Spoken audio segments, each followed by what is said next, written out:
Bueno, dejamos esto y nos vamos ya mismo a la nota que les había prometido. Nos hemos demorado un poquitito, pero ya lo tenemos en el aire a Juan Manuel Franco, que es economista jefe del grupo SBS. Y le agradecemos mucho la atención y la espera. Juan Manuel, buen día, bienvenido a Periodismo Diario. Gracias. ¿Cómo estás, Hugo? Un placer hablar con vos. ¿Todo bien? Sí. Quería conocer el feeling del mercado, el sentimiento. ¿Qué es lo que piensa el mercado con respecto a toda esta semana política que al gobierno le implicaron varios goles en contra? Yo diría que está perdiendo legislativamente por goleada contra el Congreso, pero me pareció al mercado ayer notarlo como un poquitito, no digo nervioso, pero tenso, ¿no? Como si tuviera urticaria. No sé cómo lo viste desde adentro. Sí, mira, ya habíamos tenido una situación parecida acordate todo lo que fue la ley Bases, ¿no?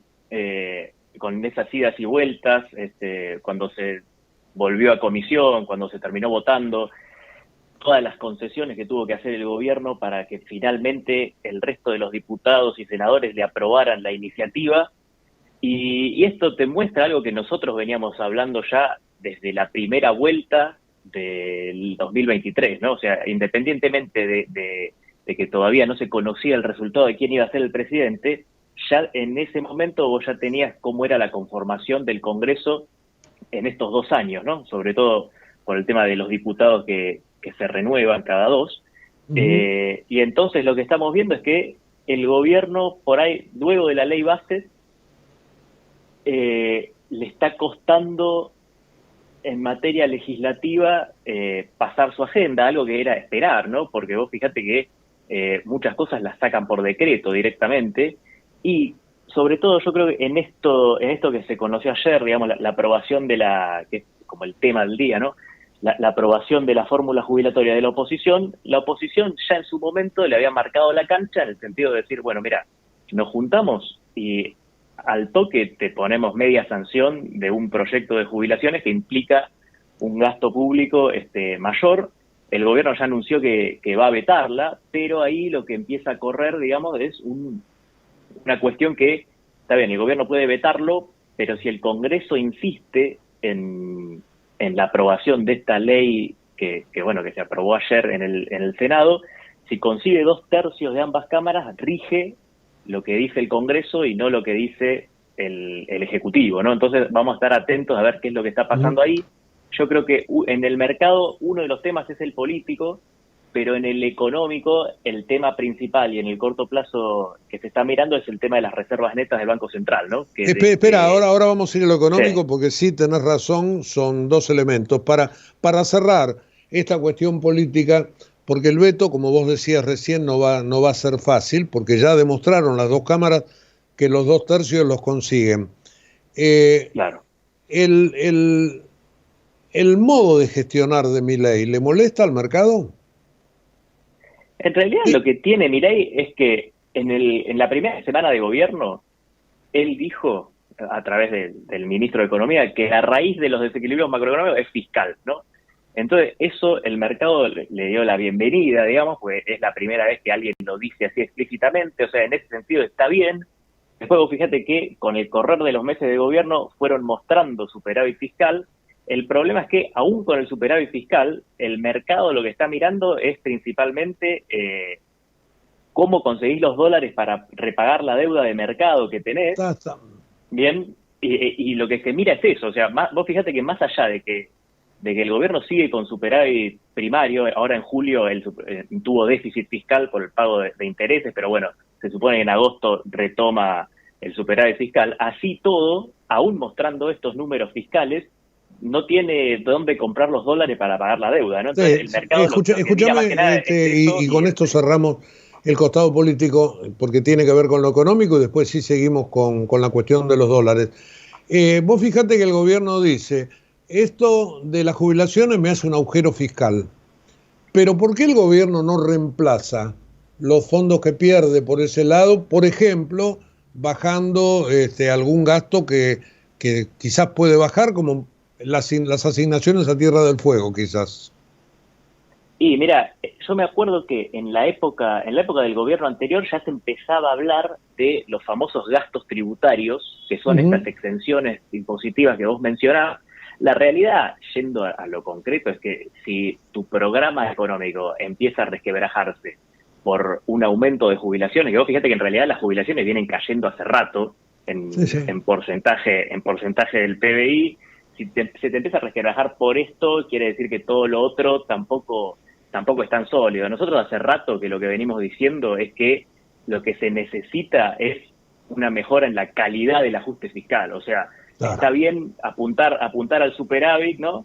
Pero vos fíjate que en lo que va o sea, para los 7 meses para los que hay datos del fisco, vos tenés que casi un tercio de la mejora en el resultado primario se debe a la licuación de jubilaciones, cosa que no es sostenible en el tiempo. Entonces, claramente van a tener que pensar en de dónde más recortar o de dónde más obtener ingresos, porque además vos fijate que más allá de que ahora van a vetarla y vamos a ver en qué termina finalmente, a ver si el Congreso se planta con los 2 tercios y rige igual lo de ayer, eso vamos a ver qué pasa. Vos fijate que otro ingreso que vas a perder, ya pasando a los ingresos, es el impuesto país. El impuesto país, que el gobierno llega y lo aumenta la alícuota, es el gran protagonista de los ingresos fiscales del Tesoro en lo que va del año.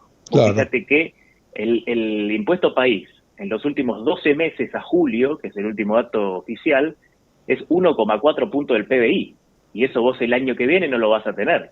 Entonces, ¿de dónde la vas a sacar? Es la pregunta. Algunos Sí, te sí. dicen, bueno, tendrían como la economía se supone que va a rebotar, podés tener más ingresos tributarios asociados a la actividad. Bueno, pero ¿y por qué rebotaría la economía? Vos tenés que dar, o sea, ahora estás en recesión.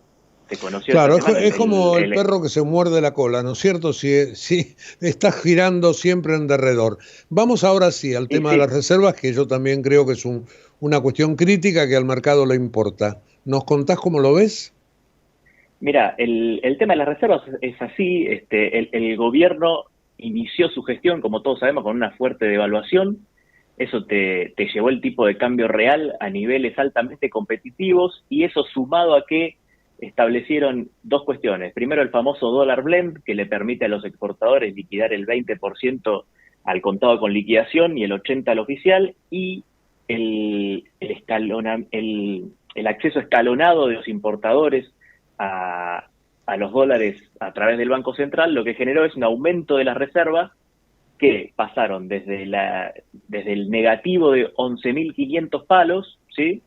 Llegaron hasta un positivo de más o menos 2.000, y Ujú. desde mayo que vienen cayendo. Desde mayo vienen cayendo porque el tipo de cambio real, con el crawling peg de 2% mensual que aplica el gobierno, se fue apreciando ante una inflación que siempre, que si bien la inflación desaceleró, estuvo por encima de ese 2% en todo el periodo. Entonces hace menos atractivo al exportador exportar, pese a ese 20% que puede liquidar al contado con liquidación, y al importador le resulta cada vez más atractivo ese tipo de cambio real más barato. Entonces, desde mayo, vos lo que empezaste a ver es que te aumentó la brecha cambiaria, y la brecha fue en aumento, las reservas fueron a la baja, y vos fíjate que los bonos en dólares de Argentina empezaron a caer desde entonces, ¿no? Porque el mercado lo que empieza a preguntarse es, bueno, si estos están perdiendo reservas, ¿con qué dólares me van a pagar a mí? Entonces los bonos empezaron a bajar, y esta semana en los bonos lo que tuviste también fue todo el tema del ruido político, pero en lo que hace a datos económicos, lo que está mirando el mercado en el corto plazo es el stock de reservas netas del Banco Central, y sobre todo cuándo va a poder el gobierno salir de los controles cambiarios, ¿no? Porque por el momento, vos fíjate que, salvo en julio, que se anunció que se flexibiliza en cierto modo el acceso a importadores, que antes pagaban en 4 cuotas de 25% y ahora pueden pagar en 2 cuotas de 50%, el cepo es prácticamente el que dejó el gobierno previo, ¿no? Entonces el mercado se empieza a preguntar, che, ¿y cuándo van a salir de los controles? Porque esa es la clave para todo lo demás. O sea, si vos salís de los controles, el mercado cambiario y las cuentas externas se te empiezan a normalizar, y además, en términos de cualitativos, es una señal contundente al mercado, tanto financiero como de la economía real, de que los tipos van en serio con lo que es la normalización macroeconómica. O sea, un país nunca puede estar normalizado macroeconómicamente con cepo. Esa es la realidad, y por eso el mercado lo que está viendo de cerca es, bueno, a ver cuándo lo pueden sacar, cuándo van a flexibilizar significativamente. Y ahí se empieza a tantear a ver en qué puede derivar eso. La realidad es que para que la economía pueda crecer sostenidamente, vos tenés que sacar el cepo. Eso es así, además para darle certidumbre a los inversores que la traen, que se la van a poder llevar, eso es básico. Hablando de plata que viene, el eventual crédito de Arabia Saudita, yo no sé cómo qué piensan ustedes, pero ver para creer, me parece que de momento son todas conversaciones, ¿no? Sí, tal cual. Ver para creer, siempre el gobierno, vos fíjate que vos en julio tuviste una situación que los datos de alta frecuencia, de inflación de alta frecuencia, te venían mostrando que tenías una aceleración en la inflación de alimentos. Ante ese dato, el gobierno salió y dijo que va a intervenir vía ventas de contado con liquidación y dólar MEP en el mercado para tratar de bajar la brecha, porque ese aumento de brecha previo era lo que había impactado ahí en la inflación de alimentos. Entonces, en el corto plazo, el mercado lo que empezó a ver es, va a perder reservas. Entonces el gobierno lo que empezó a dejar trascender son este tipo de cuestiones que vos mencionás.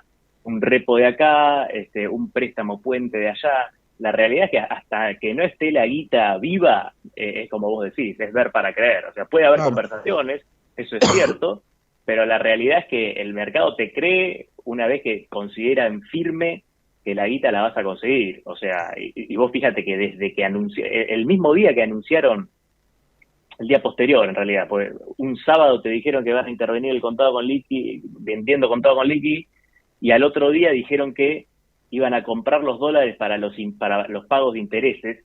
Ese movimiento de compra de dólares todavía no se ve, y se anunció a mediados de julio. Ese movimiento de compra de dólares que anunciaron para los pagos de intereses de enero, que encima no es el pago completo, pero que lo anunciaron como para decir, bueno, está bien, voy a intervenir en el contado con liqui, pero me resguardo estos dólares y ya los voy comprando para pagarte en enero del 2025.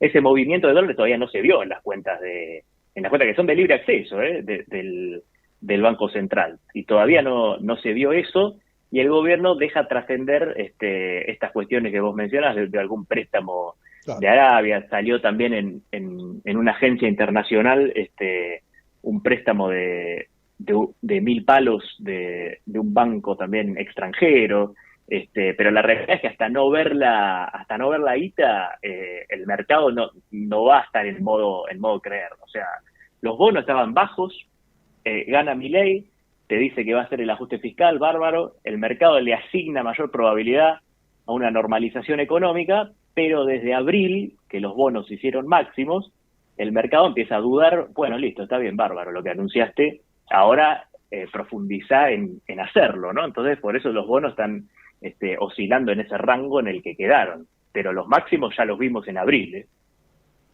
Juan Manuel, del tema puntual de inversiones y inclusive de consejos para inversores, etcétera, vamos a dejarlo para dentro de un par de semanitas. Hoy queríamos hablar de esto, de la macro, de la relación con la política, del actual momento, y de cuáles son las expectativas. Y de lo otro, de lo micro, la seguimos en cualquier momento. Así que te quiero agradecer mucho la participación en el programa, ¿eh? Dale, Hugo, un abrazo grande y buen fin de semana. Nos vemos. Lo mismo. Juan Manuel Franco, economista jefe del grupo SBS, y esta apreciación de cómo está viendo el mercado local las cuestiones políticas y las cuestiones económicas.